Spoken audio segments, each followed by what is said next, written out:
O debate com o Governo sobre a reforma do IRS é iniciativa do PCP, mas é com os socialistas que sobe de tom devido à rejeição do quociente familiar. O país precisa de um PS com sentido de Estado. O país não precisa e dispensa de um PS que vira à esquerda e que se aproxima do radicalismo ideológico do Partido Comunista e do Bloco de Esquerda. Não foi para se aproximar do PS que a maioria e o seu governo fizeram a salganhada da cláusula de salvaguarda. Para Paulo Portas e Passos Coelho, um filho de uma família com 5 mil euros de rendimento tem um apoio que é o dobro de uma família com um rendimento de 1.000 euros.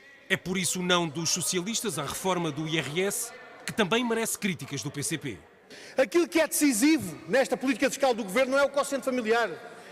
São os 3.200 milhões de euros a mais de impostos que os senhores impuseram aos trabalhadores e ao povo português. E é essa discussão que os senhores não querem fazer, com o Partido Socialista a dar para este peditório. Se agora as novas propostas tornam o IRS um imposto mais progressivo, tornam o IRS um imposto que come menos rendimento às famílias, então é porque aquilo que o Governo trouxe a esta Assembleia da República era pior do que estava em vigor. Os senhores que falam tanto de consenso não se predispõem nem criam condições para que as propostas sejam efetivamente discutidas, Sr. Secretário de Estado. É já a terceira versão da reforma do IRS apresentada pelo Governo, mas que continua sem convencer a oposição.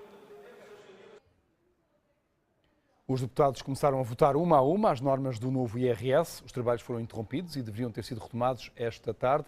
Vamos em direto para o Parlamento, onde se encontra a Fernanda Fernandes. Boa noite, Fernanda. Qual é o ponto da situação?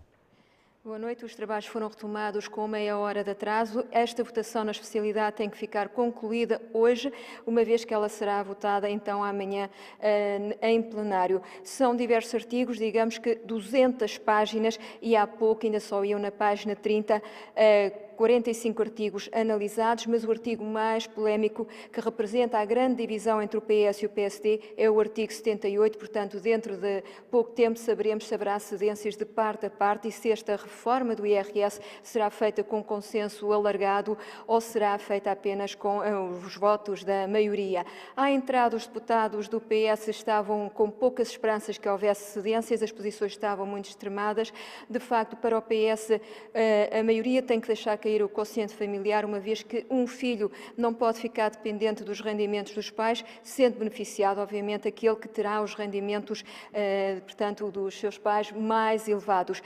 Para a maioria, na terça-feira avançaram com 40 propostas que iriam, segundo a maioria, de encontro às pretensões e prudência do PS, mas o PS diz que não é verdade, ou seja, que não houve qualquer aproximação e, portanto, o princípio da progressividade e o princípio ético que querem ver refletido no IRS, que é a justiça social, dizem que esta reforma e o quociente familiar não contemplam esse princípio e, portanto, não podem votar a favor da reforma do IRS, tendo em conta este quociente familiar. Dentro de pouco tempo iremos saber então se haverá algumas cedências, porque de facto a grande resposta ou a grande pergunta que se pode fazer é se esta reforma vai para a frente com consenso ou sem consenso.